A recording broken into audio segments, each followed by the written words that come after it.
Après 50 ans au service de Dieu dans le silence, sœur Helena fut convoquée au bureau de la mère supérieure. Ce qu'elle entendit fut dévastateur. Vous n'êtes plus apte à travailler. Vous devez quitter le couvent. À 72 ans, sans famille, sans argent, sans endroit où aller. 5 décennies de dévouement, effacées en 5 minutes. Les autres religieuses assistèrent en silence, tandis qu'elle rangeait ses quelques vêtements dans une vieille valise. Mais ce que personne n'imaginait, c'est que sœur Helena gardait un secret sur la mère supérieure. Un secret qui, lorsqu'il fut révélé, transforma son expulsion en la plus grande crise que ce couvent ait jamais connue. Que savait-elle? Et pourquoi cela révolta-t-il tout le monde? Commenté, est-ce juste? Je veux savoir ce que vous feriez dans cette situation. Je m'appelle Helena, j'ai 72 ans. Et j'ai passé les 50 dernières années de ma vie à servir Dieu entre les murs du couvent Notre-Dame des Grâces. Un demi-siècle, 50 ans à me réveiller à 4 heures du matin pour réciter les premières prières du jour. 50 ans à laver le linge, nettoyer les couloirs, m'occuper du potager, préparer les repas. 50 ans dans le silence, dans l'obéissance, dans l'humilité. Je ne regrette rien. J'ai choisi cette vie à 22 ans, quand je suis entré ici pour la première fois. Jeune pleine de rêves, voulant servir Dieu corps et âme. Et c'est exactement ce que j'ai fait, chaque jour, chaque heure, chaque minute. Je me suis donné complètement. Je n'ai jamais eu d'enfant. Je n'ai jamais fondé de famille en dehors d'ici. Mes sœurs de foi étaient ma famille. Le couvent était ma maison. Dieu était mon refuge. Je n'ai jamais eu besoin de plus. Je n'ai jamais voulu plus. Ma vie avait un but. J'en étais certaine. Chaque matin, je me réveillais reconnaissante. Reconnaissante d'avoir un toit, d'avoir de la nourriture, d'avoir mes sœurs à mes côtés. Reconnaissante de pouvoir servir, même quand mon corps a commencé à me faire souffrir, même quand mes mains sont devenues tremblantes, même quand mes genoux ne supportaient plus de rester agenouillés pendant des heures durant les prières. Je continuais, parce que c'était ce que j'avais choisi, c'était ce que j'aimais. Mais tout a changé il y a 3 mois. C'était un jeudi matin. Je m'en souviens parce que c'était le jour où je nettoyais toujours la chapelle. J'étais en train de finir de passer la serpillière sur le sol quand sœur Béatrice est venue me voir. Elle semblait nerveuse. Elle évitait de me regarder directement dans les yeux. « Sœur Helena, dit-elle d'une voix basse, presque un murmure, la mère supérieure veut vous parler maintenant. » Mon cœur s'est serré. Il n'était pas courant que la mère supérieure appelle quelqu'un ainsi, soudainement, sans prévenir. J'ai lâché la serpillière, essuyé mes mains sur mon tablier et suivi sœur Béatrice jusqu'au bureau de la mère.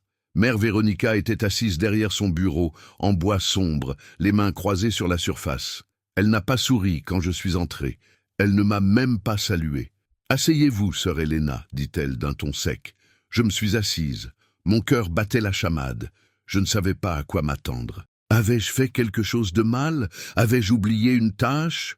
Mère Véronica m'a regardé pendant quelques secondes, comme si elle évaluait chaque détail de mon visage. Puis, elle a parlé. « Sœur Helena, vous êtes ici depuis très longtemps. » J'ai acquiescé, sans comprendre où elle voulait en venir. « 50 ans, mère, répondis-je d'une voix faible. « Oui, 50 ans. » Elle a marqué une pause. « Et nous sommes reconnaissantes pour tout ce que vous avez fait, pour tout votre service. » Mais ce « aimer » a tranché l'air comme un couteau. J'ai senti mon estomac se retourner. « Mais il est temps pour vous de vous reposer. » Me reposer? Que voulait-elle dire par là? Je continuais à la regarder, essayant de comprendre. « Sœur Helena, » continua-t-elle, d'un ton encore plus froid, « vous n'êtes plus en mesure de continuer à travailler comme avant. Vos mains tremblent, vous êtes lente, et le couvent a besoin de personnes qui peuvent contribuer de manière plus efficace. » Efficace, ce mot a résonné dans ma tête. Efficace, comme si toute ma vie pouvait se résumer à une question d'efficacité, comme si 50 ans de dévouement, de sacrifice, d'amour ne signifiaient rien si je n'étais plus assez rapide. J'ai essayé de parler, mais ma voix m'a fait défaut. Mère Véronica a continué. « C'est pourquoi nous avons décidé qu'il vaut mieux que vous quittiez le couvent. Nous allons vous aider à trouver un autre endroit. Mais vous devez partir, quitter le couvent, quitter ma maison, quitter tout ce que je connaissais. Je n'arrivais pas à croire ce que j'entendais. J'ai senti mes yeux brûler, mais j'ai retenu mes larmes. Je ne voulais pas pleurer devant elle. « Mère », j'ai réussi à dire d'une voix tremblante, « mais je n'ai nulle part où aller. Je n'ai pas de famille, je n'ai pas d'argent.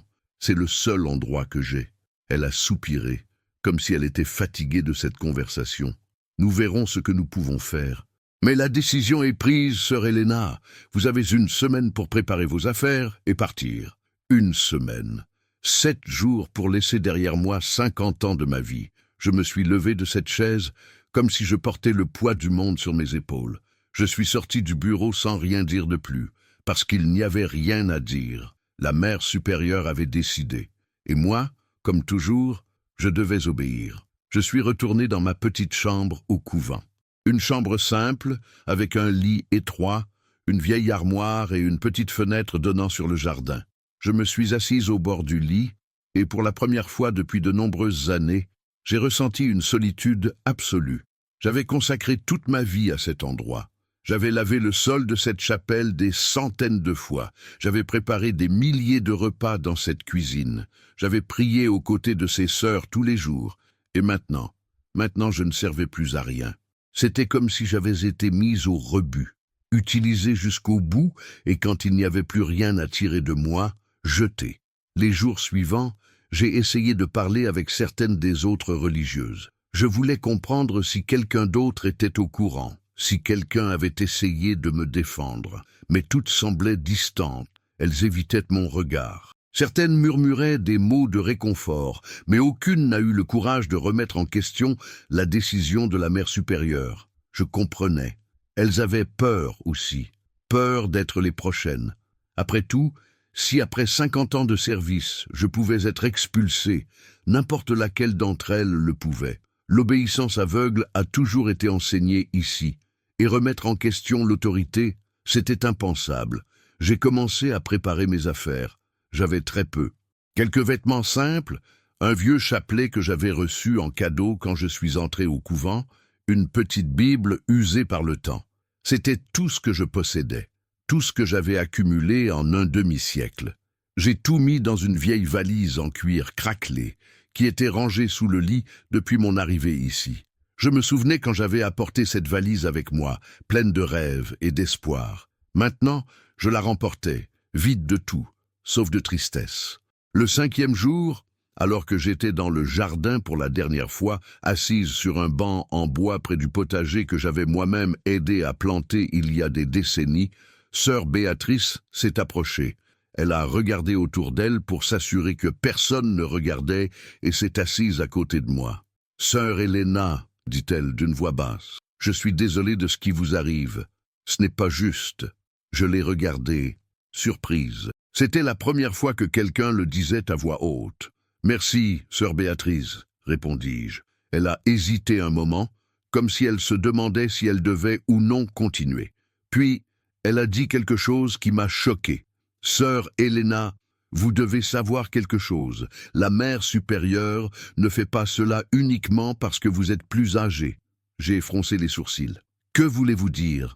Sœur Béatrice a de nouveau regardé autour d'elle, nerveuse. Elle cache quelque chose de grave, et je pense qu'elle a peur que vous le découvriez. Mon cœur a commencé à battre plus vite. Qu'est-ce qu'elle cache? Elle a pris une grande inspiration. De l'argent, beaucoup d'argent. Des dons qui devraient être utilisés pour le couvent, pour les rénovations, pour aider les pauvres de la communauté. Mais elle détourne tout. Je suis resté paralysé. Détournement d'argent?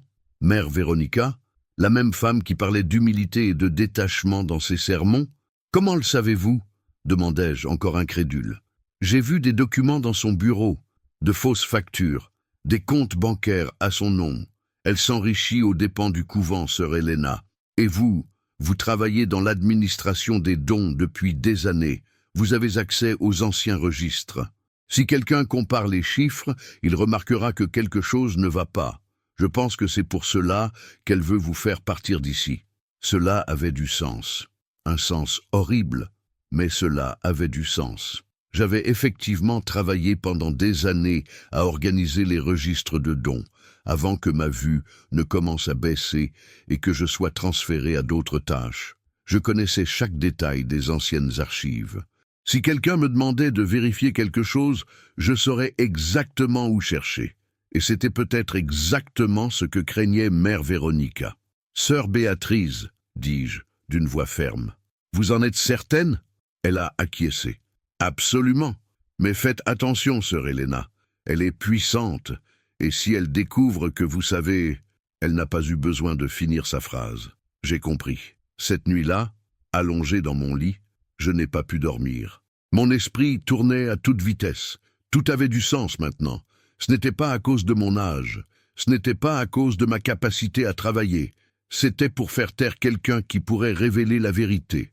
Et moi, que devais-je faire? Accepter mon expulsion en silence? Ou me battre pour la justice, même en sachant que cela pourrait me coûter tout? Je me suis tourné d'un côté puis de l'autre toute la nuit, priant, demandant des conseils. Et quand le soleil s'est levé, j'avais déjà pris ma décision. Je n'allais pas partir en silence.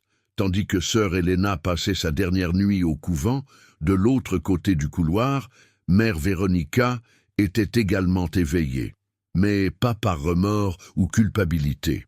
Elle était assise dans son bureau privé, éclairée seulement par une petite lampe de table, examinant des documents qu'elle gardait enfermés dans un tiroir de sécurité. C'étaient des relevés bancaires, des justificatifs de virement, des factures de services qui n'avaient jamais été réalisées, des chiffres qui ne correspondaient pas, de l'argent qui disparaissait des comptes du couvent et réapparaissait sur des comptes personnels. Mère Véronica ne se voyait pas comme une criminelle. En fait, elle justifiait chaque action par une logique déformée qu'elle avait construite au fil des années. « Le couvent n'a pas besoin d'autant », murmurait-elle pour elle-même en vérifiant les montants. « Je travaille plus que toutes. Je mérite d'être compensée. » C'était ainsi qu'elle se convainquait. Elle transformait le détournement en mérite, la corruption en justice personnelle. Et plus le temps passait, plus elle croyait à son propre récit. Tout a commencé petit. Il y a 5 ans, quand elle a pris le poste de mère supérieure, elle a remarqué que les dons étaient généreux. Des familles riches de la région contribuaient mensuellement. Il y avait des fonds pour les rénovations, pour aider les nécessiteux, pour maintenir la structure du couvent. Mais mère Véronica a pensé « Pourquoi pas un peu pour moi? Après tout, c'est moi qui gère tout cela. » Elle a commencé par de petits retraits. 500 réés ici, 1000 là, personne ne s'en est aperçu. Et quand personne ne s'en aperçoit, la tentation grandit. En quelques années, les petits retraits sont devenus des détournements systématiques. Elle a créé des entreprises fantômes pour émettre de fausses factures. Elle prétendait faire des rénovations qui n'avaient jamais lieu. Elle disait qu'elle achetait du matériel pour le potager, de nouveaux meubles pour les ailes des religieuses, des équipements pour la cuisine. Mais rien de tout cela n'arrivait. L'argent allait directement sur des comptes bancaires à son nom, des comptes qu'elle avait ouverts en utilisant les documents du couvent, mais auxquels elle seule avait accès. Au cours de 5 ans, mère Véronica a détourné près d'1 demi-million de réais. Mais il y avait un problème, un seul obstacle qui la gardait éveillée certaines nuits. Sœur Helena, la vieille religieuse qui avait travaillé dans l'administration des dons pendant des décennies. Helena connaissait chaque détail des anciens registres. Elle savait combien entrait, combien sortait, où cela allait. Et bien que sa vue se soit détériorée et qu'elle ait été transférée à d'autres fonctions, sa mémoire était toujours affûtée. Si quelqu'un lui demandait de réviser les registres, elle pourrait remarquer des incohérences. Elle pourrait commencer à poser des questions. Et les questions étaient dangereuses. C'est pour cela que mère Véronica a décidé que sœur Helena devait partir. Elle ne pouvait pas prendre de risques. Elle ne pouvait pas permettre à quelqu'un ayant autant de connaissances de rester dans les parages. Alors, elle a créé l'excuse parfaite. Helena était vieille, lente, inefficace. Il était temps de se reposer. Personne ne remettrait cela en question. Après tout, elle était l'autorité suprême là-bas. Sa parole était loi. Et ainsi, avec une simple conversation de 5 minutes, elle a éliminé la seule personne qui représentait une véritable menace pour son système. Le matin de mon dernier jour, je me suis réveillé plus tôt que d'habitude. Il faisait encore sombre dehors. J'ai regardé par la fenêtre de ma chambre et j'ai vu les étoiles commencer à disparaître dans le ciel.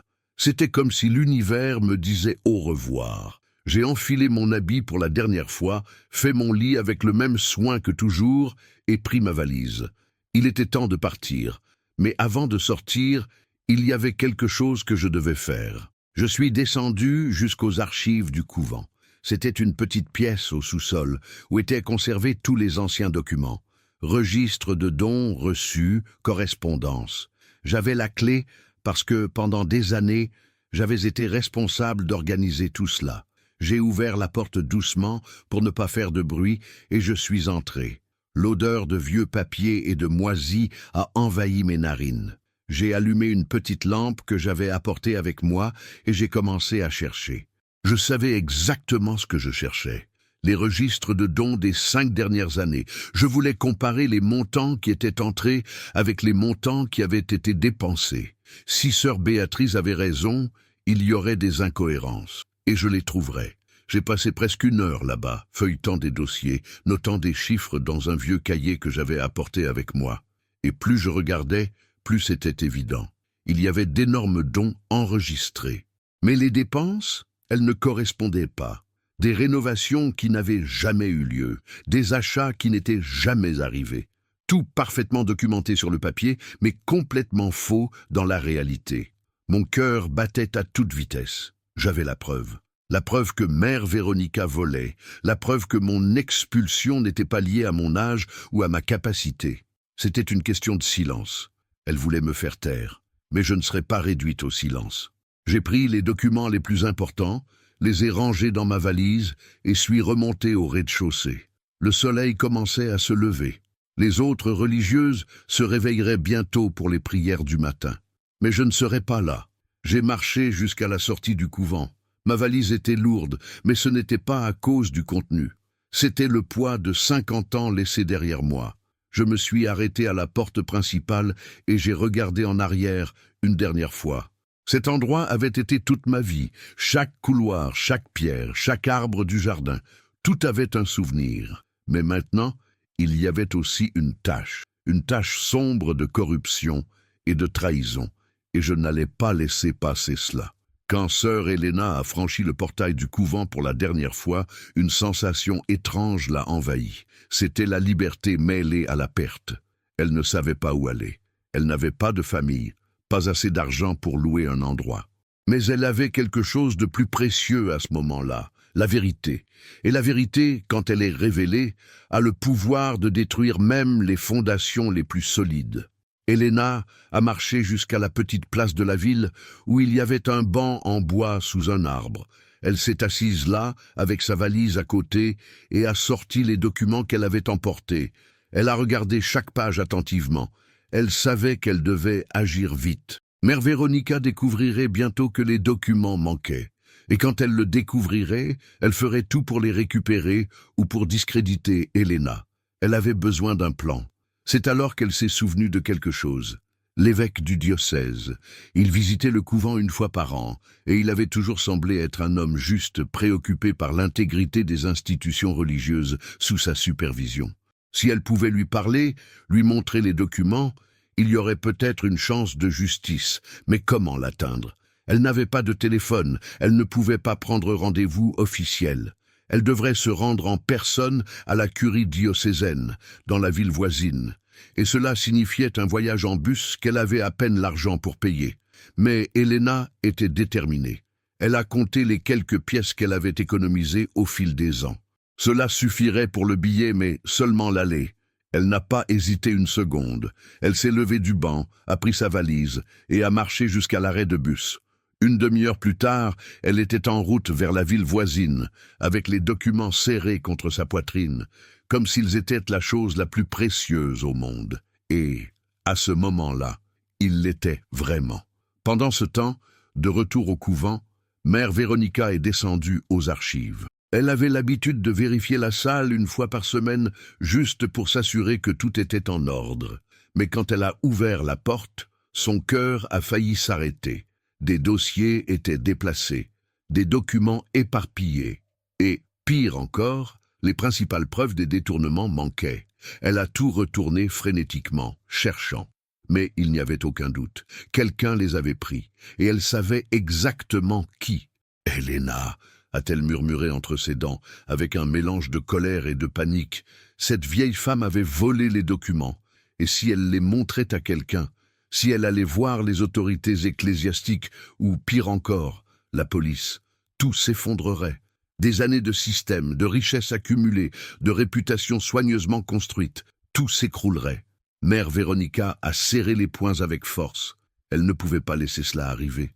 Elle est montée en courant jusqu'à son bureau et a pris le téléphone. Elle a appelé un avocat qu'elle connaissait, quelqu'un qui avait déjà aidé dans des situations délicates auparavant. « J'ai besoin que vous régliez un problème pour moi », dit-elle d'une voix tendue. « Une ex-religieuse essaie de m'incriminer avec de faux documents. J'ai besoin que vous la discréditiez. Faites ce qui est nécessaire. » De l'autre côté de la ligne, l'avocat a écouté en silence. Puis, d'un ton froid et professionnel, il a répondu « Compris, je vais m'en occuper. » La guerre était déclarée. D'un côté, une religieuse âgée, seule, sans ressources, mais avec la vérité entre les mains. De l'autre, une mère supérieure puissante, influente, prête à faire n'importe quoi pour protéger ses secrets. Ce qu'aucune des deux ne savait, c'est que cette bataille allait attirer l'attention de bien plus de gens qu'elle ne l'imaginait. Et quand la vérité finirait par éclater, plus rien ne serait comme avant. Le bus a cahoté pendant près de 2 heures jusqu'à atteindre la ville voisine. J'étais assise au fond, serrant ma valise contre ma poitrine, regardant par la fenêtre tandis que le paysage changeait. Des champs verts, des maisons simples, de petites églises, tout me rappelait une vie que je laissais derrière moi. Mais il n'y avait plus de place pour les regrets maintenant. J'avais pris ma décision. Et je ne reviendrai pas en arrière. Quand le bus s'est finalement arrêté au terminal, je suis descendu avec précaution. Mes jambes étaient fatiguées, et la valise pesait plus qu'elle n'aurait dû. J'ai demandé à un monsieur dans la rue comment arriver jusqu'à la curie diocésaine. Il a pointé vers une longue rue et a dit que c'était environ 20 minutes à pied. Je l'ai remercié et j'ai commencé à marcher. Chaque pas était douloureux. Mes genoux n'étaient plus les mêmes qu'il y a des décennies. Mais j'ai continué, parce que la douleur physique n'était rien comparée à la douleur de l'injustice. La curie diocésaine était un bâtiment ancien, imposant, avec une architecture qui imposait le respect. J'ai monté les marches lentement et poussé la lourde porte en bois. À l'intérieur, il y avait un large couloir, avec un sol en marbre et des portraits d'anciens évêques sur les murs. Une secrétaire était assise derrière un bureau, tapant quelque chose sur l'ordinateur. Elle a levé les yeux quand elle m'a vu. « Puis-je vous aider ?» demanda-t-elle d'un ton formel, presque froid. « J'ai besoin de parler à l'évêque, » répondis-je, essayant de paraître ferme. Elle m'a regardé de haut en bas, évaluant. Je savais à quoi je devais ressembler. Une vieille religieuse, avec une vieille valise, sans rendez-vous. Ce n'était pas exactement le type de visite qu'ils attendaient. « L'évêque est occupé, » dit-elle, retournant à son clavier. « Si vous voulez prendre rendez-vous, vous devez remplir un formulaire et attendre. Cela peut prendre quelques semaines. » Quelques semaines. Je n'avais pas quelques semaines. Mère Véronica avait dû découvrir que les documents manquaient. Elle devait déjà prendre des mesures pour se protéger. Si j'attendais, ce serait trop tard. « S'il vous plaît, » dis-je, d'une voix plus douce, mais déterminée. « C'est urgent. J'ai des informations sur des irrégularités dans un couvent. J'ai besoin de parler à l'évêque aujourd'hui. » La secrétaire a soupiré, comme si elle était fatiguée d'entendre des demandes urgentes. « Je vais voir ce que je peux faire. Asseyez-vous là-bas. » Elle a pointé vers un banc en bois dans le couloir. Je me suis assise, plaçant la valise sur mes genoux, et j'ai attendu. Les minutes se sont transformées en une demi-heure. La demi-heure s'est transformée en 1 heure. Je commençais à perdre espoir quand la secrétaire m'a finalement appelé. « L'évêque peut vous recevoir pendant 10 minutes. Suivez-moi. » Mon cœur s'est accéléré. 10 minutes. Je n'avais que 10 minutes pour expliquer 50 ans de dévouement, une expulsion injuste et un système de corruption impliquant des centaines de milliers de réels. J'ai suivi la secrétaire dans un couloir jusqu'à une grande salle, avec un bureau en acajou et une bibliothèque remplie de livres religieux. Derrière le bureau se tenait l'évêque Dom Fernando, un homme d'environ 60 ans, cheveux grisonnants, regard sérieux. « Asseyez-vous, ma sœur, » dit-il, pointant la chaise devant le bureau. Je me suis assise, posant la valise par terre à côté de moi. La secrétaire m'a dit que vous avez quelque chose d'urgent à signaler. De quoi s'agit-il ? J'ai pris une grande inspiration. C'était maintenant ou jamais. Je m'appelle Sœur Helena. J'ai passé les 50 dernières années au couvent Notre-Dame des Grâces. J'ai été expulsé il y a une semaine par la mère supérieure, qui a allégué que je ne servais plus à travailler. Mais la vérité est autre. Elle m'a expulsé parce que j'ai accès à des informations qui peuvent l'incriminer. L'évêque a froncé les sourcils. L'incriminer ? De quoi ? J'ai ouvert ma valise et sorti les documents que j'avais pris des archives. Je les ai posés sur le bureau. Détournement d'argent, Dom Fernando. Mère Véronica détourne les dons du couvent depuis des années. Elle a créé des entreprises fantômes, émis de fausses factures, prétendu faire des rénovations qui n'ont jamais eu lieu. J'ai les preuves ici. Dom Fernando a pris les documents et a commencé à les feuilleter. Ses yeux parcouraient les chiffres, les dates, les noms. Plus il lisait, plus son visage devenait sérieux. « C'est très grave », murmura-t-il. « Mais si ce que vous dites est vrai, nous parlons d'un crime grave, pas seulement contre l'Église, mais contre la loi. » Il m'a regardé fixement. « Sœur Helena, êtes-vous absolument certaine de ce que vous me dites ?»« Absolument, Dom Fernando. J'ai travaillé dans l'administration des dons pendant des décennies. Je connais chaque détail des registres. Ces documents ne mentent pas. Mère Véronica vole l'Église depuis des années. » L'évêque a pris une grande inspiration, reposant les papiers sur le bureau. « Très bien, je vais ouvrir une enquête interne immédiatement. Mais vous devez comprendre que cela va prendre du temps. Nous devons vérifier chaque information, confronter les personnes impliquées, suivre les procédures appropriées. »« Je comprends, » répondis-je. « Mais, s'il vous plaît, agissez vite. Mère Véronica est puissante. Elle a des relations. Si elle découvre que je suis venu ici, elle va essayer de cacher les preuves ou de me discréditer. » Dom Fernando a acquiescé. « Je vais agir avec discrétion. Et vous, où logez-vous maintenant ?» J'ai baissé les yeux. « Nulle part, Dom Fernando. Je n'ai nulle part où aller. » Il est resté silencieux quelques secondes, pensif. Puis, il a pris le téléphone sur le bureau et a composé un numéro. « Sœur Cecilia, c'est l'évêque Fernando. J'ai besoin que vous prépariez une chambre à la maison d'accueil. J'ai une sœur qui a besoin d'un endroit où séjourner temporairement. » Il a raccroché le téléphone et m'a regardé. « La maison d'accueil est un endroit que nous maintenons pour les religieux en situation de vulnérabilité. Vous pouvez y rester pendant que l'enquête est en cours. » Des larmes ont rempli mes yeux. Pour la première fois depuis des jours, j'ai ressenti un peu de soulagement.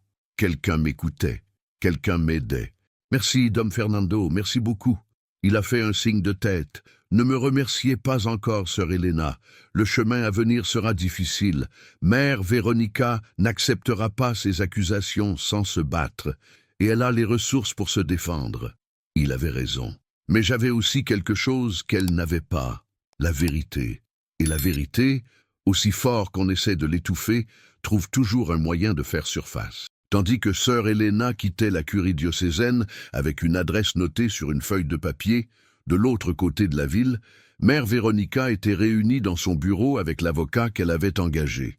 Docteur Augusto était un homme grand, en costume impeccable, avec un regard froid et calculateur. Il était assis devant le bureau de la mère, écoutant attentivement pendant qu'elle expliquait la situation. Elle a pris des documents des archives, dit mère Véronica d'une voix tendue. Des documents qui, s'ils sont mal interprétés, peuvent me nuire. J'ai besoin que vous trouviez un moyen d'invalider tout ce qu'elle présente. Docteur Augusto a croisé les doigts, pensif. Je comprends. Et vous êtes certaine qu'elle va essayer d'utiliser ces documents contre vous ? J'en suis absolument certaine. Helena n'est pas une personne qui agit par impulsion. Si elle a pris les documents, c'est parce qu'elle a l'intention de les utiliser. Elle est probablement déjà allée voir quelqu'un, peut-être le diocèse, peut-être même la police. L'avocat a acquiescé. Très bien. Dans ce cas, nous devons agir de manière préventive. Je vais préparer un récit selon lequel Elena est mentalement instable, qu'elle a été écartée pour des raisons de santé mentale, pas pour incapacité physique. Cela discréditera tout ce qu'elle dit. Mère Véronica a souri, un sourire froid, sans chaleur. Parfait. Faites ce qui est nécessaire. Docteur, Augusto s'est levé, prenant sa mallette. Je vais commencer immédiatement, mais j'ai besoin que vous me fournissiez le maximum d'informations possibles sur elle. Antécédents médicaux, comportements récents, tout ce que nous pouvons utiliser. Mère Véronica a fait un signe de tête. Vous aurez tout. Quand l'avocat est parti, elle est restée seule dans le bureau, regardant par la fenêtre. Dehors, le jardin du couvent était tranquille. Les autres religieuses marchaient en silence, accomplissant leurs tâches quotidiennes, ignorant la tempête qui se formait. Mère Véronica a serré les poings. Elle avait construit tout cela, sa position, son pouvoir, sa richesse, et elle n'allait pas permettre à une vieille religieuse de tout détruire. Mais ce que Mère Véronica ne savait pas, c'est que la machine de la justice était déjà en mouvement. Et une fois qu'elle commençait à tourner, il serait très difficile de l'arrêter. La maison d'accueil était un endroit simple, mais accueillant. Un bâtiment de 2 étages, peint en blanc, avec un petit jardin devant. Quand je suis arrivé, j'ai été accueilli par sœur Cécilia, une femme d'âge moyen, avec un sourire gentil et des yeux bienveillants. Elle m'a montré la chambre où je logerais. Elle était petite, avec un lit, une armoire et une fenêtre donnant sur le jardin. Rien de très différent de ce que j'avais au couvent. Mais ici, au moins, je ne ressentais pas le poids du rejet. « Faites comme chez vous, sœur Elena, dit sœur Cécilia. Si vous avez besoin de quoi que ce soit, je serai en bas. » Je l'ai remerciée et elle est sortie, fermant doucement la porte. Je me suis assise au bord du lit et pour la première fois depuis des jours, je me suis permis de pleurer. Ce n'étaient pas des larmes de tristesse, mais de soulagement. Soulagement d'avoir trouvé quelqu'un qui avait cru en moi. Soulagement d'avoir un toit au-dessus de ma tête. Soulagement de ne pas être complètement seul. Les jours suivants, j'ai essayé de maintenir la routine que j'avais toujours eue. Je me réveillais tôt, priais, aidais aux tâches de la maison. Sœur Cécilia ne me pressait pas de faire quoi que ce soit, mais je ne pouvais pas rester inactive. Travailler a toujours été ma façon de prier, de remercier, de me sentir utile. Et même maintenant, expulsé et rejeté, je voulais toujours servir. C'était un mardi matin, alors que j'aidais à la cuisine, que sœur Cécilia est venue me voir avec une expression inquiète. « Sœur Elena, l'évêque Fernando a appelé. Il veut vous parler. C'est urgent. » Mon cœur s'est emballé. Urgent. Que s'était-il passé? J'ai essuyé mes mains sur mon tablier et j'ai suivi sœur Cécilia jusqu'au petit bureau où il y avait un téléphone. J'ai pris le combiné avec des mains tremblantes. « Allô ?» La voix de Dom Fernando était sérieuse, tendue. « Sœur Elena, je dois vous informer de quelque chose. Mère Véronica a présenté une défense formelle contre vos accusations. Elle allègue que vous souffrez de problèmes mentaux et que les documents que vous avez apportés ont été mal interprétés en raison de votre état de santé. J'ai eu l'impression de recevoir un coup de poing dans l'estomac. Problèmes mentaux? Elle essayait de me faire passer pour folle. Mais ce n'est pas vrai, Dom Fernando. Je vais parfaitement bien. Les documents sont clairs. Il n'y a rien à interpréter. Ce sont des preuves concrètes. » Il a soupiré de l'autre côté de la ligne. « Je vous crois, sœur Elena, mais elle a amené un avocat, et cet avocat prépare un dossier pour discréditer tout ce que vous avez dit. Ils allèguent que vous avez été écarté pour des raisons de santé, pas pour incapacité physique. » J'ai serré le téléphone avec force. Je tremblais de colère. Comment osait-elle me faire cela? Après 50 ans de dévouement, elle me dépeignait comme une folle juste pour protéger ses crimes. « Que pouvons-nous faire ?» demandai-je, essayant de contrôler ma voix. « Je travaille là-dessus, » répondit Dom Fernando. « Je vais engager un expert comptable pour analyser les documents. S'il confirme ce que vous avez dit, nous aurons une base solide pour continuer. Mais cela va prendre du temps. Du temps. Toujours du temps. » Et pendant que le temps passait, Mère Véronica avait toute la liberté de construire sa défense, de manipuler le récit, de détruire ma réputation. J'ai raccroché le téléphone et je suis resté là, debout au milieu du bureau, ressentant un vide énorme dans ma poitrine. C'était comme si je luttais contre un géant et je n'avais pas d'armes. Mais alors, quelque chose en moi s'est allumé. Une petite flamme, mais persistante, je ne pouvais pas abandonner, pas après être arrivé si loin. Si mère Véronica voulait une guerre, je lui donnerais une guerre, mais pas avec des mensonges ou des manipulations, avec la vérité. Et la vérité trouve toujours un moyen de briller, peu importe à quel point la nuit est sombre. Pendant ce temps, au couvent, la situation devenait tendue. La nouvelle qu'une enquête était en cours a commencé à filtrer parmi les religieuses. Personne ne savait exactement ce qui était enquêté, mais les rumeurs allaient bon train. Certaines disaient que c'était à propos d'irrégularités financières. D'autres pensaient que c'était à propos de détournement de dons. Et toutes se demandaient qui avait dénoncé. Mère Véronica a convoqué une réunion avec toutes les religieuses dans la chapelle. Elle se tenait debout devant l'autel, avec une expression sérieuse, presque solennelle. « Mes sœurs, commença-t-elle, d'une voix ferme, vous devez entendre des rumeurs au sujet d'une prétendue enquête. Je veux clarifier que tout cela n'est qu'une tentative de diffamation de la part de quelqu'un qui a été écarté d'ici pour des raisons de santé. » Elle n'a pas mentionné le nom de sœur Helena, mais toutes savaient de qui elle parlait. « Cette personne, continua mère Véronica, a malheureusement développé des problèmes mentaux ces dernières années, et maintenant elle répand des mensonges sur moi et sur le couvent. Mais je veux que vous sachiez que je prends toutes les mesures légales pour protéger notre institution et notre réputation. » Les religieuses ont écouté en silence. Certaines semblaient soulagées, d'autres sceptiques, et certaines, comme sœur Béatrice, avaient un regard d'absolue incrédulité. Elle connaissait la vérité. Elle savait que mère Véronica mentait. Mais que pouvait-elle faire? Confronter la mère supérieure publiquement? Elle serait expulsée immédiatement. Alors, elle a fait ce que beaucoup d'autres font face à l'injustice. Elle est restée silencieuse.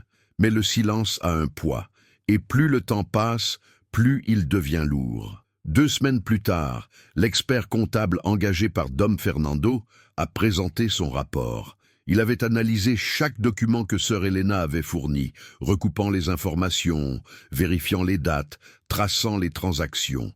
Et la conclusion était dévastatrice. Il y avait des preuves claires de détournement de ressources. Des entreprises fantômes avaient été créées. De fausses factures avaient été émises. L'argent qui aurait dû être utilisé pour le couvent avait été détourné vers des comptes personnels. Dom Fernando a lu le rapport avec une expression grave. Il n'y avait plus de doute. Sœur Helena avait raison. Mère Véronica était coupable. Il a pris le téléphone et a appelé le service de droit canonique du diocèse. Nous devons engager une procédure formelle contre mère Véronica immédiatement.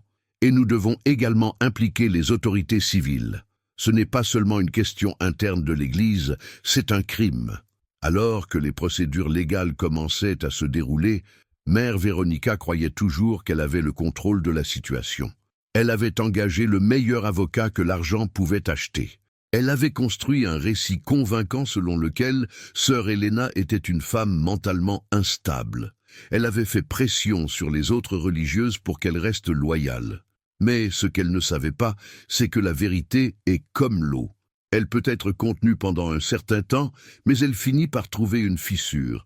Et quand cela arrive, elle ne s'arrête pas jusqu'à tout inonder. C'était un vendredi matin que 2 enquêteurs du diocèse sont arrivés au couvent. Ils ont demandé à parler avec mère Véronica en privé.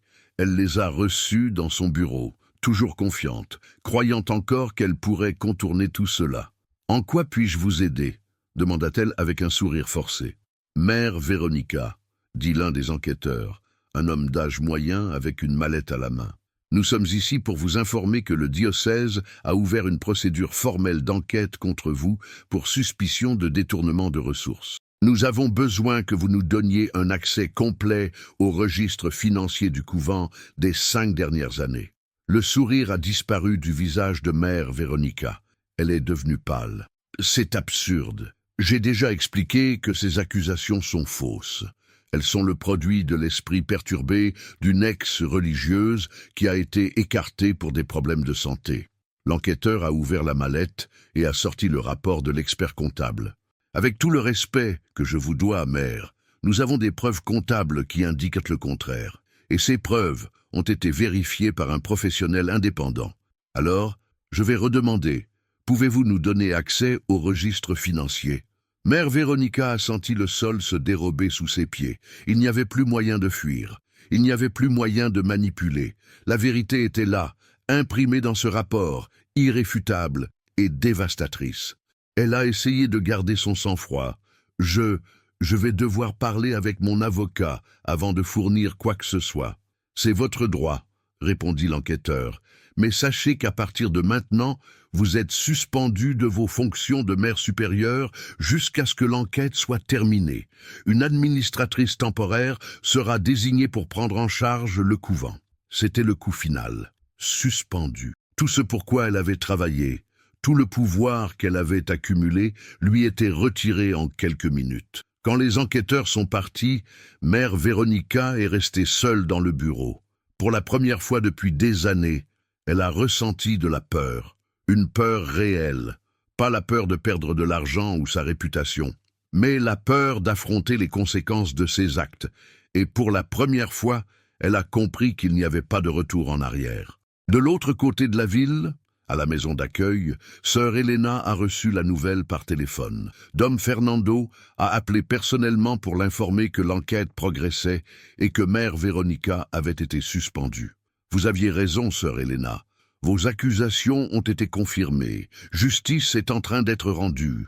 J'ai tenu le téléphone avec mes deux mains, sentant les larmes couler sur mon visage. Ce n'étaient pas des larmes de vengeance ou de joie.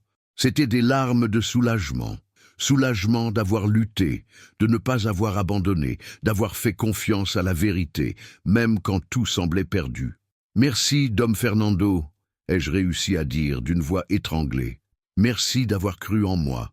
Vous avez été courageuse, sœur Elena, très courageuse, et l'Église vous doit des excuses pour ce que vous avez vécu. J'ai raccroché le téléphone et me suis assise dans le jardin de la maison d'accueil. Le soleil se levait, illuminant les fleurs, les arbres, tout autour de moi, et pour la première fois depuis des semaines, j'ai ressenti la paix. Dans les jours qui ont suivi la suspension de mère Véronica, le couvent est entré dans un état de choc. Les religieuses ne savaient pas exactement ce qui se passait, mais la tension était palpable. Des chuchotements parcouraient les couloirs, des regards nerveux étaient échangés pendant les repas. Et toutes se demandaient, que va-t-il se passer ensuite? Sœur Béatrice a été l'une des premières à comprendre la gravité de la situation. Elle avait vu les documents. Elle savait que mère Véronica était impliquée dans quelque chose de sérieux. Et maintenant, avec la suspension officielle, il était clair que la vérité émergeait. Mais au lieu de soulagement, elle a ressenti de la peur d'être, d'une certaine manière, elle aussi coupable d'être restée silencieuse pendant si longtemps. C'était un après-midi pluvieux que sœur Béatrice a pris une décision. Elle ne pouvait plus porter ce fardeau seule, elle devait parler, elle devait témoigner. Elle a pris son manteau simple et est sortie du couvent sans prévenir personne. Elle a marché jusqu'à l'arrêt de bus, a pris le premier qui passait et s'est rendue directement à la maison d'accueil. Elle devait voir sœur Elena. Elle devait demander pardon. Quand elle est arrivée, elle a demandé à la réception de parler avec sœur Elena. Sœur Cécilia est venue jusqu'à ma chambre et m'a prévenu qu'il y avait une visiteuse. « Qui est-ce » demandai-je, surprise. « Une religieuse. Elle dit qu'elle vient du couvent. » Mon cœur s'est serré. Serait-ce quelqu'un envoyé par mère Véronica? Je suis descendu les escaliers lentement et quand j'ai vu qui c'était, j'ai ressenti un mélange de soulagement et d'appréhension. C'était sœur Béatrice. Elle était debout dans le salon de visite, les yeux rouges, comme si elle avait pleuré pendant tout le trajet. Quand elle m'a vu, elle a couru vers moi et m'a serré dans ses bras. « Sœur Elena, pardonnez-moi.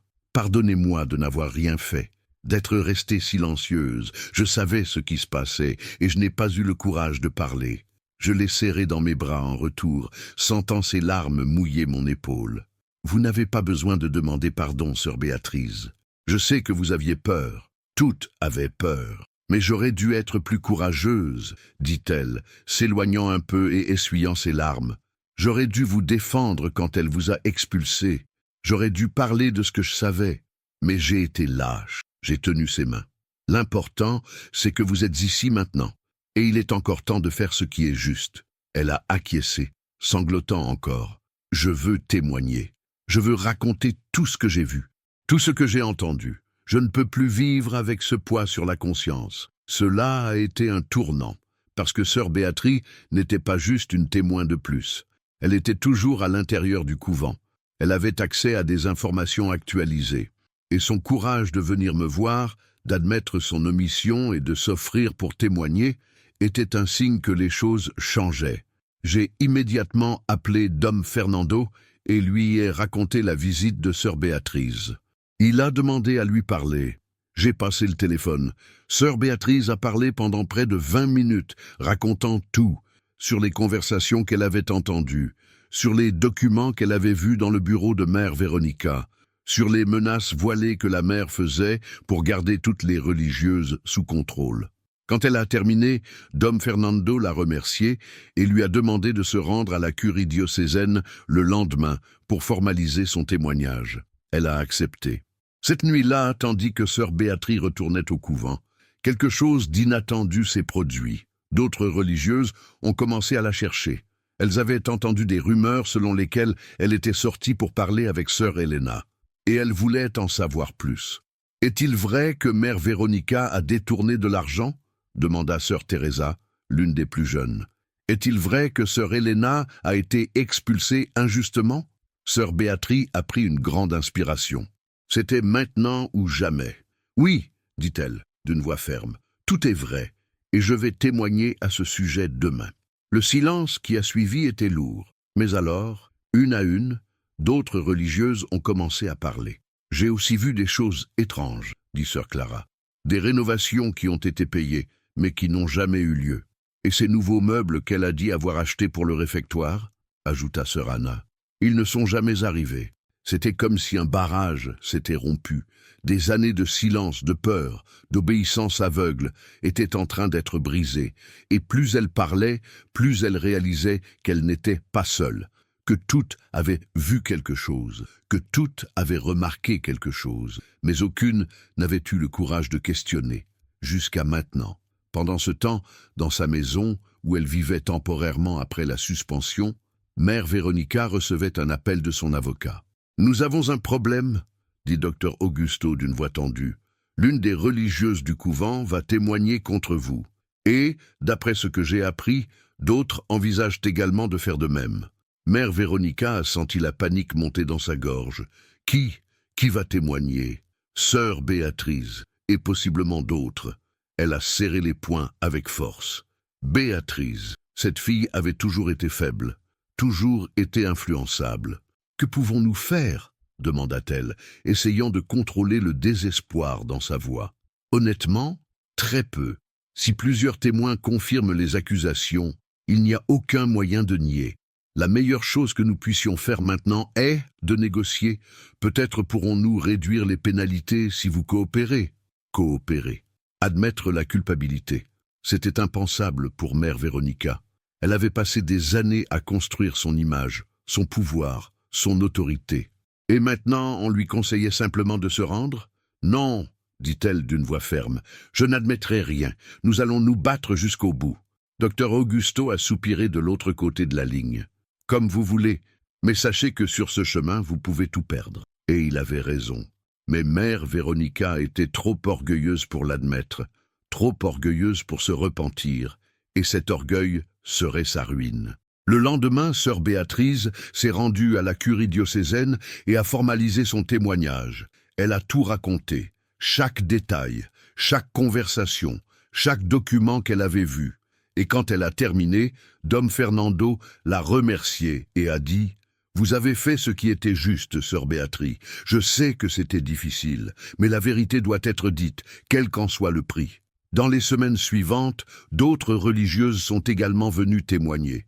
Certaines personnellement, d'autres par le biais de lettres, toutes avec le même message.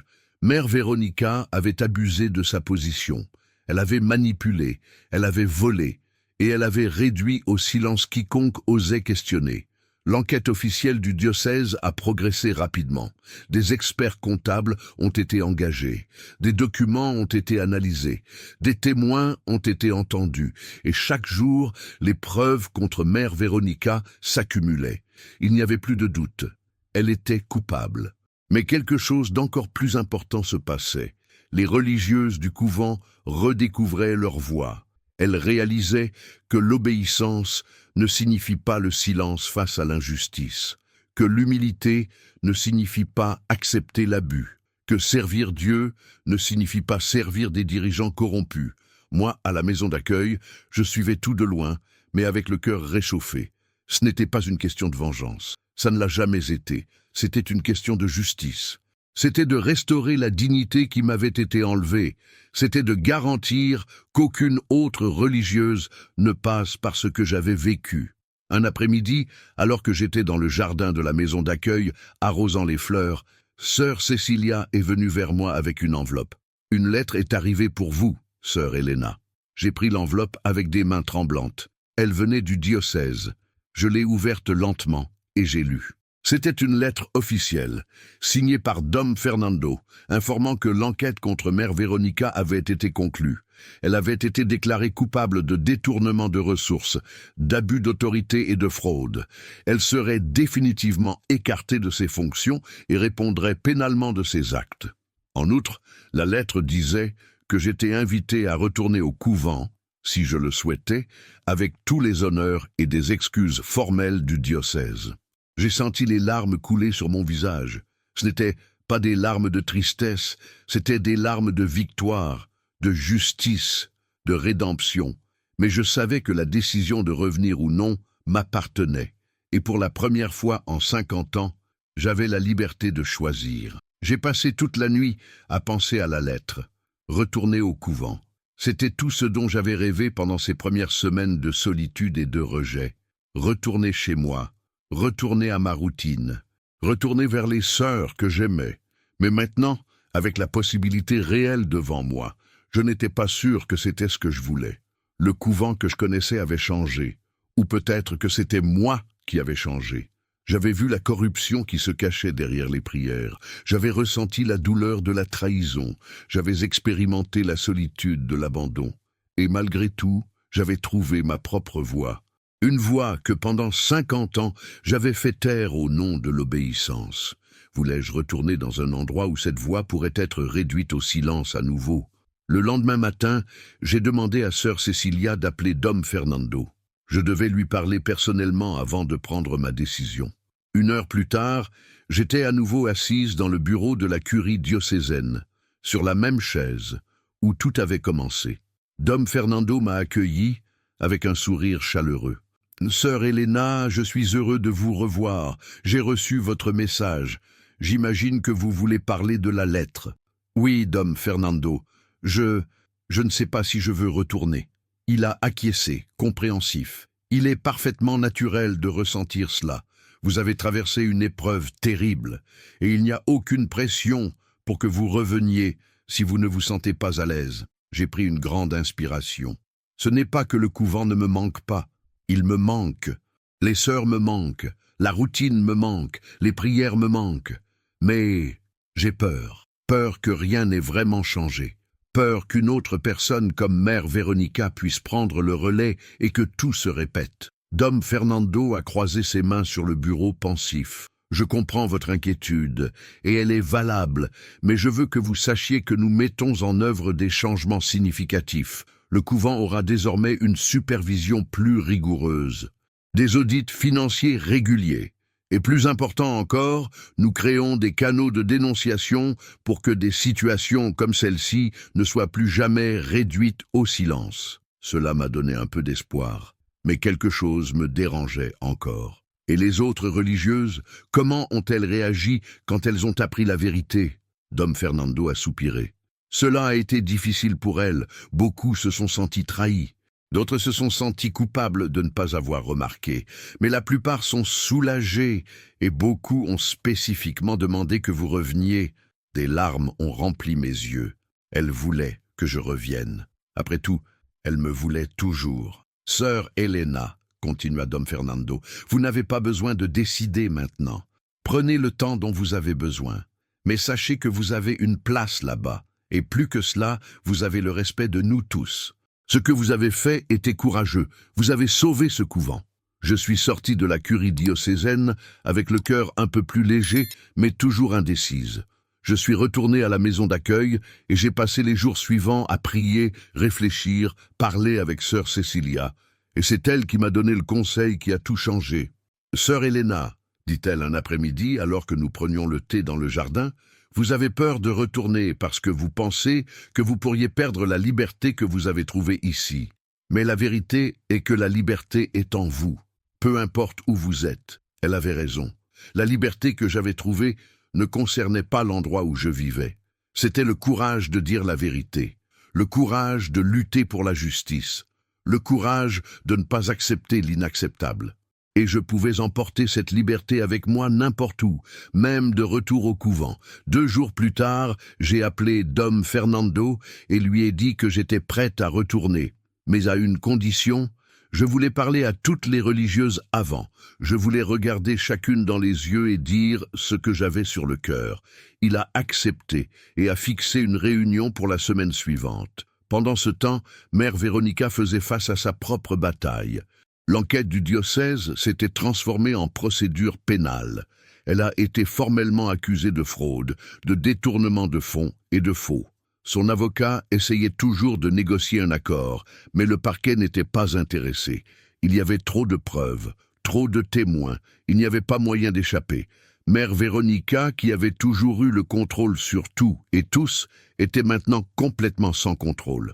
Sa réputation était détruite, ses biens avaient été gelés, et elle faisait face à la possibilité réelle de prison. Mais ce qui faisait le plus mal n'était pas la perte de pouvoir ou d'argent. C'était le regard de jugement des gens.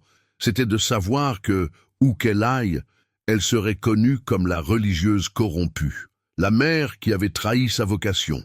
Dans une tentative désespérée de récupérer un peu de sympathie, elle a donné une interview à un journal local, alléguant qu'elle avait été victime d'un complot, que les accusations étaient exagérées, qu'elle avait seulement commis de petites erreurs administratives. Mais personne n'y a cru.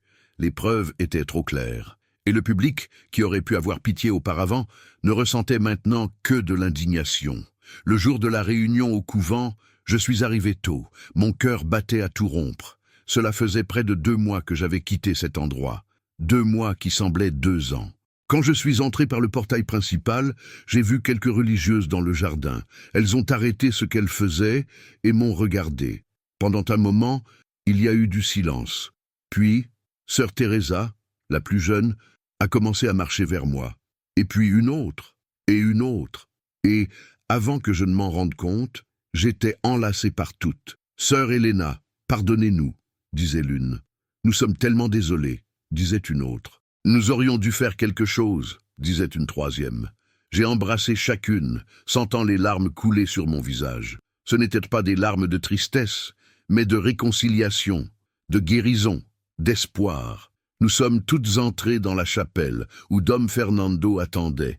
Il a ouvert la réunion par une prière, puis m'a donné la parole. Je me suis levé, j'ai regardé chaque visage, chaque Père Dieu qui m'observait, et j'ai commencé à parler. Mes sœurs, je suis ici aujourd'hui non pas comme quelqu'un qui cherche la vengeance ou le ressentiment. Je suis ici comme quelqu'un qui croit en la vérité, en la justice et au pouvoir du pardon. Ce qui s'est passé ici a été douloureux, pour moi, pour vous, pour nous toutes, mais c'était aussi une leçon. Nous avons appris que l'obéissance ne signifie pas accepter l'injustice, que l'humilité ne signifie pas se taire face à l'abus, que servir Dieu signifie, avant tout, défendre la vérité, même quand cela coûte tout. Je ne garde de rancune envers aucune d'entre vous. Je sais que vous aviez peur. Je sais que vous étiez dans une position difficile. Mais maintenant, nous avons l'opportunité de recommencer, de construire un couvent basé non sur la peur mais sur la confiance, non sur l'obéissance aveugle mais sur la vérité. Quand j'ai fini de parler, le silence dans la chapelle était profond. Puis, sœur Béatrice s'est levée. « Sœur Helena, au nom de nous toutes, je demande pardon et je vous remercie pour votre courage. Vous nous avez appris ce que signifie vraiment servir Dieu. Une à une, les autres religieuses se sont levées et ont applaudi. Ce n'était pas un applaudissement de célébration, mais de respect, de gratitude, de reconnaissance. Dom Fernando a conclu la réunion par une bénédiction et a annoncé qu'une nouvelle mère supérieure serait choisie bientôt, cette fois avec un processus plus transparent et avec la participation des religieuses dans la décision. C'était un nouveau départ, pour nous toutes. Cette nuit-là, j'ai dormi dans mon ancienne chambre, le même lit étroit, la même fenêtre avec vue sur le jardin. Mais tout semblait différent, parce que j'étais différente. Je n'étais plus la religieuse silencieuse qui acceptait tout sans questionner. J'étais la religieuse qui avait affronté l'injustice, qui s'était battue, qui avait gagné. Et tandis que je fermais les yeux, j'ai remercié Dieu, pas de m'avoir épargné de la douleur, mais de m'avoir donné la force de la traverser, parce que c'est dans la douleur que j'ai découvert qui j'étais vraiment. Les mois qui ont suivi ont été de reconstruction, pas seulement du couvent, mais de nous toutes. Une nouvelle mère supérieure a été élue, Mère Clara, une femme de 55 ans, connue pour son humilité et sa transparence. Elle a mis en œuvre des changements immédiats, des réunions mensuelles où toutes les religieuses pouvaient exprimer leurs opinions, des audits trimestriels des finances, et plus important encore, un canal de dénonciation confidentielle pour toute irrégularité. Je suis retourné à ma routine, mais avec une différence. Maintenant, j'étais entendu. Mes suggestions étaient prises en compte. Mon expérience était valorisée, et pour la première fois en 50 ans, je sentais que je n'étais pas seulement une servante silencieuse, mais une partie active de la communauté. Sœur Béatrice est devenue ma compagne la plus proche. Nous deux avions traversé quelque chose que les autres ne comprenaient pas complètement. La culpabilité d'être restée silencieuse, le courage de finalement parler, le poids de porter la vérité.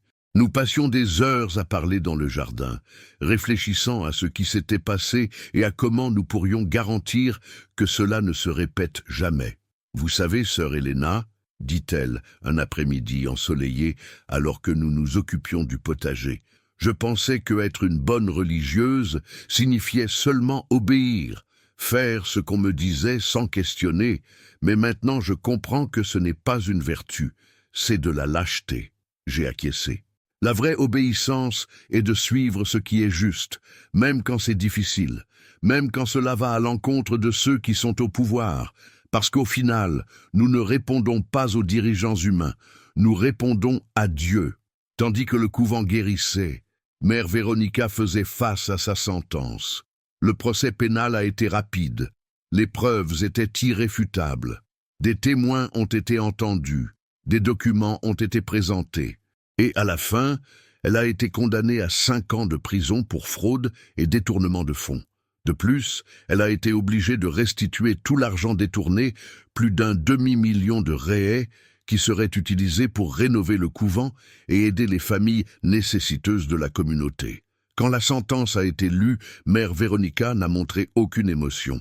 Mais ceux qui étaient dans la salle d'audience ont dit que ses yeux étaient vides. Comme si elle avait finalement compris l'ampleur de ce qu'elle avait fait, comme si, pour la première fois, elle s'était regardée sans les masques de justification qu'elle avait construits. Je ne suis pas allé au tribunal. Je n'ai pas voulu la voir être condamnée, pas parce que j'avais pitié, mais parce que ce n'était pas une question de vengeance. C'était une question de justice, et la justice avait déjà été rendue. Je n'avais pas besoin de la voir tomber pour me sentir restauré. Mais quelques semaines plus tard, j'ai reçu une lettre. Elle venait de Mère Véronica, écrite de prison. J'ai été surprise. Je ne m'attendais pas à ce qu'elle me contacte. J'ai ouvert l'enveloppe avec des mains tremblantes et j'ai commencé à lire. « Sœur Helena, je sais que je n'ai pas le droit de vous écrire. Je sais que je ne mérite pas votre pardon. Mais je dois vous dire quelque chose que je n'ai pas eu le courage de dire avant. Vous aviez raison. Surtout, je me suis transformé en quelque chose que je n'ai jamais pensé devenir. Quand je suis entré dans la vie religieuse, j'avais les mêmes rêves que vous. Je voulais servir Dieu, je voulais faire le bien. Mais quelque part en chemin, j'ai perdu cela. J'ai commencé à croire que je méritais plus, que j'étais spécial, que les règles ne s'appliquaient pas à moi. Chaque petit détournement que j'ai fait, chaque petit mensonge que j'ai raconté m'a mené plus profondément. Et quand je m'en suis rendu compte, j'étais déjà tellement impliqué que je ne pouvais plus revenir en arrière. Ou peut-être que je ne voulais pas, parce qu'admettre que j'avais tort signifierait perdre tout ce que j'avais construit. Vous m'avez tout enlevé, sœur Helena. Mon pouvoir, ma réputation, ma liberté. Mais en faisant cela, vous m'avez aussi donné quelque chose, la vérité. Et la vérité, aussi douloureuse soit-elle, est libératrice. Maintenant, pour la première fois depuis des années, je n'ai plus besoin de faire semblant, je n'ai plus besoin de justifier. Je peux simplement me regarder et reconnaître, j'avais tort. Je n'attends pas votre pardon, je ne le mérite pas. Mais j'espère que vous savez que votre courage a changé non seulement le couvent, mais aussi moi. Et pour cela, je vous remercie. J'ai fini de lire la lettre avec des larmes dans les yeux. Ce n'étaient pas des larmes de tristesse, mais de quelque chose de plus profond, de la compassion, parce qu'au final, Mère Véronica était aussi humaine. Elle avait aussi échoué, elle s'était aussi perdue. Et maintenant, en prison, elle essayait de se retrouver à nouveau. J'ai rangé la lettre dans un tiroir. Je n'ai pas répondu, pas encore. Mais un jour, peut-être, j'écrirai en retour. Pas pour lui pardonner, parce que le pardon n'était pas quelque chose qu'elle pouvait demander ou que je pouvais donner. C'était quelque chose entre elle et Dieu. Mais pour dire que je comprenais, que nous sommes tous capables de nous perdre et que nous méritons tous la chance de nous retrouver. Au couvent, la vie continuait. Les blessures cicatrisaient, mais les cicatrices demeuraient. Et c'était bien qu'elles demeurent, parce que les cicatrices nous rappellent ce que nous avons traversé. Elles nous rappellent de ne pas répéter les mêmes erreurs. Elles nous rappellent que nous avons survécu. Un dimanche matin, pendant la messe, Mère Clara a fait une annonce. « Mes sœurs, je sais que les derniers mois ont été difficiles pour nous toutes, mais je veux que vous voyiez cela non pas comme une fin, mais comme un nouveau départ. Nous avons l'opportunité de construire quelque chose de meilleur, quelque chose basé sur la vérité, la transparence et le respect mutuel. » Elle a marqué une pause et m'a regardé. Et je veux remercier publiquement sœur Helena. Votre courage nous a sauvés, votre honnêteté nous a enseignés, et votre présence ici nous rappelle que nous ne devons jamais avoir peur de faire ce qui est juste, quel qu'en soit le prix. Toutes les religieuses se sont tournées vers moi et ont commencé à applaudir. J'ai senti mon visage rougir. Je n'étais pas habitué à être le centre de l'attention. Mais en même temps, j'ai ressenti une chaleur dans ma poitrine, un sentiment que finalement j'avais été vu, pas seulement comme une servante, mais comme une personne, avec une voix, avec de la valeur, avec de la dignité. Cet après-midi-là, alors que je marchais dans le jardin, sœur Teresa, la plus jeune, est venue vers moi. « Sœur Helena, puis-je vous poser une question ?»« Bien sûr, » répondis-je. « Comment avez-vous trouvé le courage de faire ce que vous avez fait ? D'affronter quelqu'un d'aussi puissant ?» Je me suis arrêté et les regardé. Je voyais dans ses yeux le même doute que j'avais ressenti tant de fois, la même insécurité, la même question. Suis-je assez forte? Sœur Teresa, commençai-je, le courage n'est pas l'absence de peur, c'est agir malgré elle. J'étais terrifié quand je suis parti d'ici. J'étais seul, sans argent, sans endroit où aller, mais j'avais quelque chose de plus précieux. J'avais la vérité. Et la vérité, continuai-je, n'a pas besoin de pouvoir ou d'argent pour briller. Elle brille d'elle-même. Tout ce que nous devons faire est de l'avoir et de la protéger. Et quand nous faisons cela, quand nous refusons de la faire taire, elle devient notre plus grande arme. Sœur Teresa a souri. Merci, sœur Helena. Je crois que je comprends maintenant. Et tandis qu'elle s'éloignait, je savais que j'avais planté une graine de courage, de justice, de vérité, et cette graine grandirait et porterait des fruits, et d'autres, à l'avenir, apprendraient qu'elles n'ont pas besoin d'accepter l'inacceptable, qu'elles n'ont pas besoin de faire taire leur voix, qu'elles n'ont pas besoin d'avoir peur de faire ce qui est juste. Les mois se sont transformés en une année, et avec cette année, le couvent s'est complètement transformé. Pas seulement en structure, avec les rénovations qui ont finalement été faites en utilisant l'argent restitué par Mère Véronica, mais en esprit. Il y avait plus de transparence, plus de dialogue, plus de respect et, surtout, plus de vérité. J'ai eu 73 ans en mars, un an après mon expulsion, un an après avoir été mise au rebut comme si je ne valais rien. Et tandis que je regardais autour de moi, voyant les jeunes religieuses rire dans le jardin, voyant Mère Clara diriger avec humilité, voyant Sœur Béatrice s'occuper des fleurs que nous avions plantées ensemble, je savais que cela en avait valu la peine. Chaque larme, chaque nuit d'insomnie, chaque moment de peur, cela en avait valu la peine. Mais l'histoire ne s'est pas terminée là, parce que des histoires comme celle-ci ne se terminent jamais vraiment. Elles se répandent, se multiplient, en inspirent d'autres. Un jour, j'ai reçu la visite d'une jeune femme. Elle n'était pas religieuse, elle était journaliste. Elle avait entendu parler de ce qui s'était passé au couvent et voulait faire un reportage. « Sœur Helena, dit-elle, s'asseyant avec moi dans le jardin, votre histoire doit être racontée. Elle doit atteindre les gens, parce qu'elle ne parle pas seulement de vous. Elle parle de toutes celles qui vivent la même chose en silence. » J'ai hésité. Je ne voulais pas d'exposition. Je ne voulais pas être vue comme une héroïne, mais elle a insisté. Ce n'est pas être une héroïne, c'est être témoin. Témoin qu'il est possible de lutter, qu'il est possible de gagner, que la vérité prévaut toujours. Et j'ai accepté. Le reportage a été publié quelques semaines plus tard dans un grand journal de la région. Il racontait toute l'histoire, mon expulsion, la corruption de Mère Véronica, l'enquête, la sentence et mon retour. La répercussion a été immédiate. Des dizaines de personnes ont pris contact, certaines pour féliciter, d'autres pour raconter leurs propres histoires d'abus et d'injustice dans des institutions religieuses. Et c'est là que j'ai réalisé quelque chose d'important. Mon histoire n'était pas unique. Elle n'était qu'une parmi des milliers, peut-être des millions. Des histoires de personnes qui ont été réduites au silence, qui ont été discréditées, qui ont été punies pour avoir osé dire la vérité. Mais chaque histoire racontée, chaque voix entendue, chaque injustice exposée contribue à un changement plus grand. Le diocèse, voyant la répercussion, a décidé de créer un programme de formation pour les dirigeants religieux sur l'éthique, la transparence et la reddition de comptes. Dom Fernando m'a invité à donner le premier témoignage. Sœur Helena, vous avez vécu cela dans votre chair. Votre voix a du poids, de l'autorité. S'il vous plaît, venez parler à nos futurs dirigeants. Et j'y suis allé. Je me suis tenu debout devant une salle remplie de prêtres, de religieuses et de diacres en formation, et j'ai raconté mon histoire. Pas pour me glorifier, mais pour avertir. Le leadership ne concerne pas le pouvoir, ai-je dit. Il concerne le service.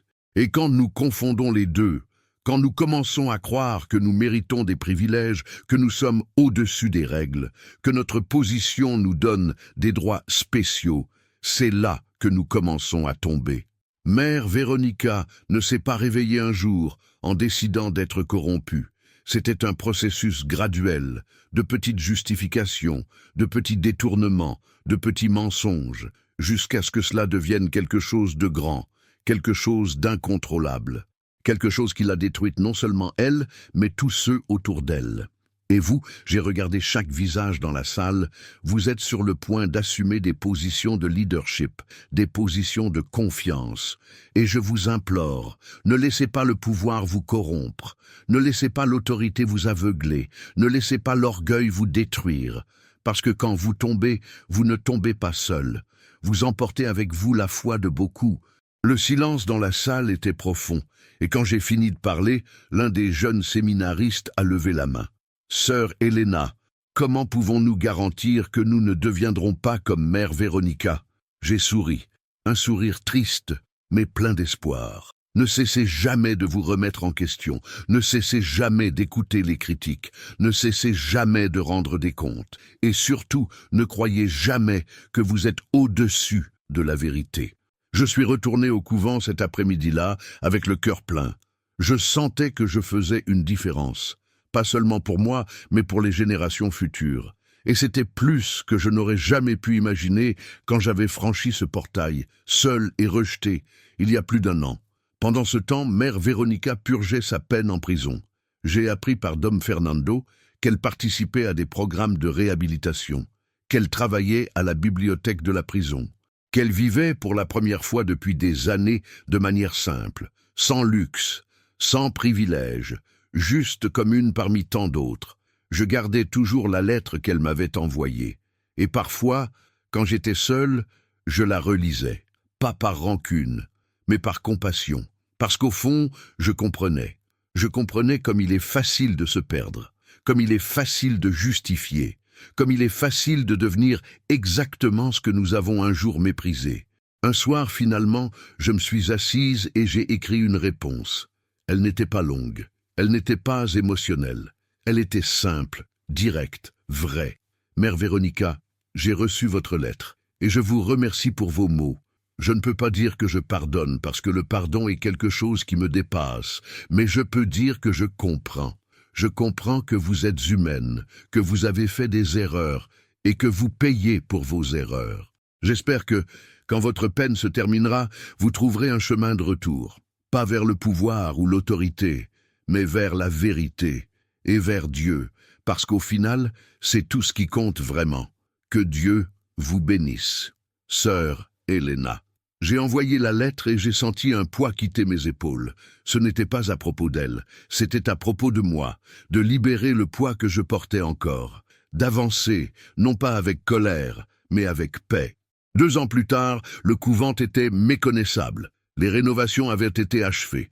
Le potager florissait. Les religieuses étaient unies. Et moi, j'étais en paix avec mon passé, en paix avec mon présent, en paix avec mon avenir. Un matin de printemps, alors que j'arrosais les fleurs que sœur Béatrice et moi avions plantées, elle est venue vers moi avec un large sourire. « Sœur Elena, j'ai une nouvelle. Le diocèse va créer un fonds permanent pour aider les religieux âgés qui n'ont nulle part où aller. Et devinez le nom? Fonds Sœur Elena. » Des larmes ont rempli mes yeux. Pas de tristesse, mais de gratitude, d'accomplissement, de savoir que ma douleur n'avait pas été vaine, qu'elle avait servi un but plus grand, qu'elle sauverait d'autres de vivre ce que j'avais vécu. Il n'a pas besoin de porter mon nom, dis-je, essuyant mes larmes. Si, il le faut, répondit sœur Béatrice fermement. Parce que vous nous avez appris que le courage a un nom, que la justice a un visage, que la vérité a une voix, et ces choses doivent être rappelées, toujours. Et alors j'ai compris. Ce n'était pas à propos de moi. Ça ne l'a jamais été. C'était à propos de quelque chose de plus grand. C'était de planter des graines de justice qui grandiraient pendant des générations. C'était de transformer la douleur en but, la souffrance en espoir, le silence en voix. Tandis que le soleil se couchait sur le couvent, peignant le ciel d'orange et de doré, j'ai regardé autour de moi et j'ai ressenti de la gratitude. Pas pour ce que j'avais perdu, mais pour ce que j'avais trouvé. Une force que je ne savais pas avoir, un courage que je ne savais pas posséder, et une voix qui, pendant 50 ans, avait été réduite au silence, mais qui résonnait maintenant non seulement pour moi, mais pour tous ceux qui n'ont pas encore le courage de parler. Parce que la vérité n'est pas seulement libératrice, elle est transformatrice. Et quand nous avons le courage de la dire, quand nous avons la force de la défendre, quand nous refusons de la faire taire, elle change non seulement nos vies, mais le monde qui nous entoure. Et voici mon histoire. L'histoire d'une religieuse qui a été mise au rebut, qui a été réduite au silence, qui a été rejetée, mais qui a refusé d'accepter l'injustice, qui s'est battue pour la vérité et qui a gagné. Pas parce qu'elle était spéciale, pas parce qu'elle était plus forte, mais parce qu'elle a cru que la vérité en vaut la peine. Elle en vaut toujours la peine. Et vous, avez-vous déjà vécu une situation d'injustice et n'avez pas eu le courage de parler? Avez-vous déjà été témoin de quelqu'un abusant de son autorité et être resté silencieux? Commentez ci-dessous, courage ou silence? Je veux connaître votre opinion. Et si cette histoire vous a touché, laissez votre like et partagez pour que plus de personnes connaissent le pouvoir de ne pas se taire face à l'injustice. À la prochaine histoire.